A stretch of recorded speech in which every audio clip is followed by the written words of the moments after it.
Welcome back to our channel. ఈరోజు మన వీడియోలో అయితే నాకు క్యాప్ మెజర్మెంట్స్ తీసుకున్నారు. దాంతోపాటు మీకు ఒక చిన్న టాస్క్ అయితే నేను ఇస్తున్నాను.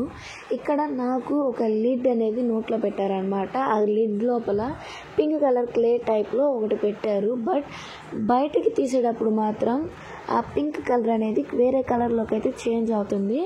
ఆ కలర్ ఏంటో మీరు గెస్ చేసి కామెంట్ చేయండి.